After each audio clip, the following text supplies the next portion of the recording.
사람이 만일 화목제의 제물을 예물로 드리되 서로 드리려면 수것이나 암것이나 흠없는 것으로 여호와 앞에 드릴지니 그 예물의 머리에 안수하고 회막문에서 잡을 것이요 아론의 자손 제사장들은 그 피를 제단 사방에 뿌릴 것이며 그는 또 그 화목제의 제물 중에서 여호와께 화제를 드릴지니 곧 내장에 덮인 기름과 내장에 붙은 모든 기름과 두 콩팥과 그 위에 기름 곧 허리 쪽에 있는 것과 간에 덮인 겉불을 콩팥과 함께 떼어낼 것이요 아론의 자손은 그것을 제단 위에 불 위에 있는 나무 위에 번제물 위에서 살을지니 이는 화제라 여호와께 향기로운 냄새니라. 만일 여호와께 예물로 드리는 화목제의 제물이 양이면 수컷이나 암컷이나 흠없는 것으로 드릴지며 만일 그의 예물로 드리는 것이 어린 양이면 그것을 여호와 앞으로 끌어다가 그 예물의 머리에 안수하고 회막 앞에서 잡을 것이요 아론의 자손은 그 피를 제반 그는 그 화목제의 제물 중에서 여호와께 화제를 드릴지니 그 기름 곧 미골에서 밴 기름진 꼬리와 내장에 덮인 기름과 내장에 붙은 모든 기름과 두 콩팥과 그 위에 기름 곧 허리 쪽에 있는 것과 간에 덮인 겉불을 콩팥과 함께 떼어낼 것이요 제사장은 그것을 제단 위에서 불사를 지니 이는 화제로 여호와께 드리는 음식이니라. 만일 그의 예물이 용서면 그것을 여호와 앞으로 끌어다가 그것의 머리에 안수하고 회막 앞에서 잡을 것이요 아론 자손은 그 피를 제단 사방에 뿌릴 것이며 그는 그 중에서 예물을 가져다가 여호와께 화제를 드릴지니 곧 내장에 덮인 기름과 내장에 붙은 모든 기름과 두 콩팥과 그 위에 기름 곧 허리 쪽에 있는 것과 간을 덮인 껍풀을 콩팥과 함께 떼어낼 것이요 제사장은 그것을 제단 위에서 불사를 지니 이는 화제로 드리는 음식이요 향기로운 냄새라 모든 기름은 여호와의 것이니라. 같이 봅니다. 너희는 기름과 피를 먹지 말라. 이는 너희의 모든 처소에서 너희 대대로 지킬 영원한 규례이다. 아멘. 레위기 1장은 번제 그리고 2장은 곡식으로 드리는 제사의 소제를 설명합니다. 그리고 오늘 우리가 읽은 3장에서는 화목제를 말하고 있습니다. 화목제는 그 어원이 평안이라는 뜻을 가진 샬롬이라는 단어와 연관되어 있습니다. 그래서 화목제는 평화 또는 화평과 연관된 제사라고 볼 수가 있겠습니다. 구체적으로 말하자면 이 화목제는 하나님과 화목하게 되고 그로 인하여 우리 삶에 평화와 안정이 찾아오게 되었음을 인정하고 감사하는 제사입니다. 또한 하나님과 화목하게 된 복을 다른 사람들과 함께 나누면서 기뻐하는 제사입니다. 얼핏 오해하면 이 화목제를 하나님과 화목하게 만들어주는 제사로 이해할 수 있지만 그것은 아닙니다. 하나님과 화목하게 만들어주는 제사가 아니라 하나님과 화목하게 된 것을 기뻐하면서 감사하는 제사입니다. 죄나 악으로 인해서 하나님과 좋지 않은 관계였던 사람이 하나님과 다시 화목해지기 위해 드리는 제사는 속죄제나 속건제입니다. 죄인이 하나님과 화목해지려면 속죄제나 속건제를 드리는 것이고 하나님과 화목해진 이후에는 감사하면서 화목제를 드리는 겁니다. 이러한 화목제의 제물로는 소나 양, 염소가 사용이 됩니다. 화목제는 번제와 달리 제물 전체를 다 태워드리지는 않습니다. 제물 가운데 내장에 덮인 기름 그리고 두 콩팥 또 간에 덮인 껍풀을 태워서 드리고 양 같은 경우에는 거기에다 기름 덩어리인 꼬리 부분도 함께 태워서 드립니다. 이렇게 기름과 콩팥, 간 껍풀을 태워드리고 나면 상당한 양의 제물이 남게 됩니다. 화목제를 보충 설명해주는 레위기 7장을 참고해서 보면 제사 드리는 사람은 이 남은 제물의 일부분을 제사장에게 드리고 그 외의 제물은 제사 드린 사람이 가지고 와서 이웃과 함께 나누어 먹습니다. 하나님께도 제물을 불태워 드리지만 제물의 상당 부분을 이웃과 함께 나누어 먹으면서 잔치를 벌이는 것, 이것이 화목제의 가장 큰 특징이라고 말할 수가 있겠습니다.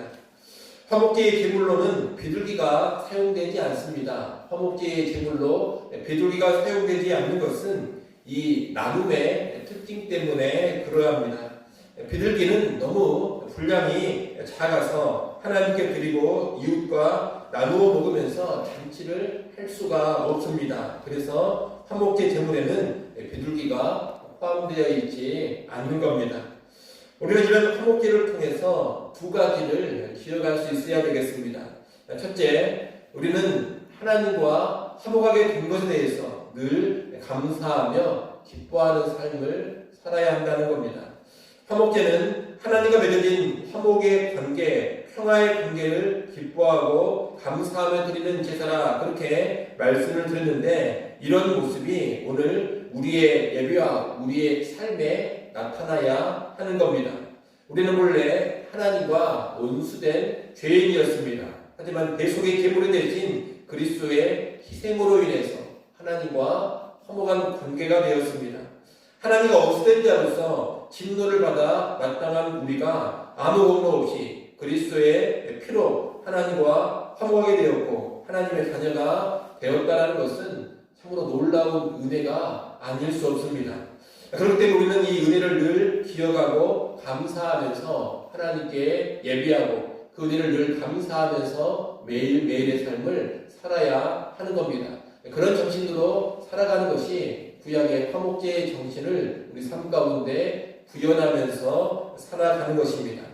비단 예배 시간만이 아니라 삶의 매 순간순간이 하나님과 화목의 것으로 인하여서 기쁨과 감사가 넘쳐야 할 것입니다. 그것이 구원으로 인해 기쁘고 감사하는 삶이다, 이렇게 정리할 수가 있겠는데, 그런 모습이 늘 우리에게 있기를 바랍니다. 여러분, 예배가 나올 때마다 하나님과 화목하게 된 것을 기뻐하고 감사하십시오. 그리고 오늘 하루, 또 남은 인생의 하루하루를 살아갈 때마다 하나님과 화목하게 된 구원으로 인한 기쁨과 감사가 넘쳐나게 하십시오. 그런 인생 될 수 있기를 바랍니다. 둘째로 기억할 것은 하나님과 화목하게 된 은혜를 누리는 우리는 이웃과도 주변 사람과도 화목한 관계를 잘 유지해 가야 한다는 겁니다. 이 화목제의 특징이 제물의 고기를 이웃과 함께 나누어 먹는 것입니다. 소를 한 마리 잡거나 양이나 염소 한 마리를 잡는 것은 그 제물의 양이 적은 양이 아닙니다. 많은 사람이 먹을 수 있는 그런 양입니다. 그런데 화목제를 드리면 그 상당한 양의 제물을 이웃과 함께 나누어 먹게 됩니다. 그래서 화목제를 한번 드리게 되면 이웃과 더불어서 아주 큰 잔치가 벌어지게 되는 겁니다. 이 음식을 나누는 잔치 가운데 하나님께 감사하고 찬양을 드리고 하나님 베푸신 은혜들을 서로 나누면서 함께 기뻐하는 것입니다. 화목제는 이 하나님과의 화목, 하나님과의 은혜를 기반으로 해서 이처럼 이웃과도 화평하고 기쁨을 누리게 하는 제사인 겁니다. 따라서 오늘날 우리가 화목제의 정신으로 살아간다는 것은 주변 사람들과의 관계에서 평화와 기쁨을 누리는 것이고, 내게 주신 은혜로 인해서 다른 사람들과도 더불어서 하나님께 감사하고 찬양하는 삶을 살아가는 것입니다. 구체적인 적용을 해보자면 예배 시간에 우리는 다른 사람들과 화목해야 합니다. 하나님과 화목하게 된 우리가 다른 사람들과 불화하는 일이 있어서는 안 된다는 겁니다. 특히나 화목하게 된 하나님께 예배하러 나오는 자리에서 불화하는 사람이 있으면 더더욱 안 될 것입니다. 반드시 그 사람과 먼저 화목을 하고 좋은 관계를 맺은 후에 하나님께 와서 예배할 수 있어야 할 것입니다. 그래서 예수님께서도 마태복음 5장에 보면 예물을 제단에 드리다가 형제에게 원망 들을 만한 일이 있는 줄로 생각이 나거든 먼저 가서 형제와 화목하고 그 후에 와서 예물을 드리라, 그렇게 말씀을 하고 계십니다. 하나님과 화목하게 되어서 예배하는 사람이 형제와 불화하는 일이 있어서는 결코 안 된다는 것을 가르쳐주는 말씀입니다. 또 성도들 가운데 하나님께 감사할 일이나 영광 돌릴 일이 있다면, 영광을 돌릴 수 있는 일이 있다면 예배 시간에 그 일을 알리고 함께 기뻐하는 것도 화목제의 정신을 구현하는 모습이라 할 수가 있겠습니다. 흔히 예배 그러면 사람과 연관된 요소는 철저히 배격해야 한다, 그렇게 생각을 하기도 하는데 꼭 그런 것만은 아닙니다. 사람이 영광받고 사람이 높임 받는 것을 배제시키는 것이지 성도 간의 친교나 성도 간의 교통을 완전히 없애는 것이 올바른 예배는 아닌 겁니다. 그래서 예배 시간에 사람을 환영하는 박수를 칠 수도 있습니다. 또 하나님이 주신 은혜를 나누는 간증의 시간을 넣을 수도 있습니다. 힘든 가운데 하나님의 귀한 은혜를 체험한 사람을 향해서 위로와 격려의 박수를 쳐줄 수도 있습니다. 어떤 성도에게 주신 귀한 복과 은혜로 인해서 성도들이 함께 기뻐하고 즐거워하는 시간을 갖는 것도 괜찮습니다. 우리 하나님께서 예배 시간에 어떤 사람에게 환영의 박수, 위로나 격려의 박수를 치는 일을 못마땅하게 생각하시는 그런 분이 결코 아닙니다. 성도들이 예배의 자리에서 함께 교제하고 서로 위로를 나누고 격려하고 그리고 나눌 수 있는 기쁨을 나누는 것을 우리 하나님은 흡족하게 바라보시고 그런 모습을 화목제를 통하여서 예배 가운데 얼마든지 가능하다라는 것을 가르쳐 주신 겁니다. 사람이 중심되고 사람이 높임받는 것이 아니라면 하나님의 은혜 안에서 성도의 삶이 나누어지고 서로 기뻐하고 감사를 함께 나누고 서로 위로와 격려를 나누는 것, 이런 화목제의 정신이 오늘 우리의 예배에도 들어가고 좋다라는 것을 여러분이 꼭 기억을 하시기를 바랍니다.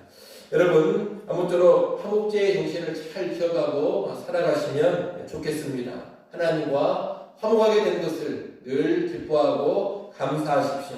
그리고 하나님과 화목하게 된 자로서 이웃과도 늘 화목한 관계를 잘 이루어가시고 성도들 사이에서도 하나님 주신 은혜와 기쁨을 서로 나누어가는 그런 신앙의 삶 될 수 있기를 간절히 축원합니다. 기도하겠습니다. 아버지 하나님, 화목제에 관한 말씀을 간략히 보았습니다. 오늘 우리의 삶 가운데 이 화목제의 정신을 잘 기억하며 살아가게 하여 주시옵소서.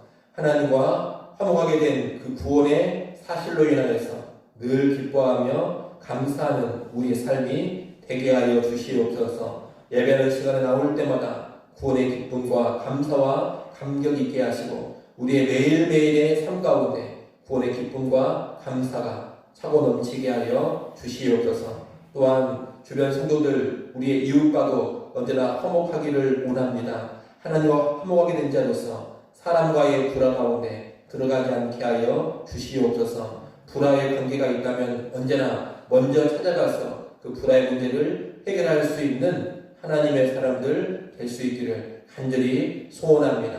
주신 은혜를 이웃과도 잘 나누게 하시고 은혜 받은 것이 있다면 함께 나누면서 함께 기뻐하고 함께 즐거워하고 함께 감사히 하는 신앙의 삶을 살아가게 하여 주시옵소서.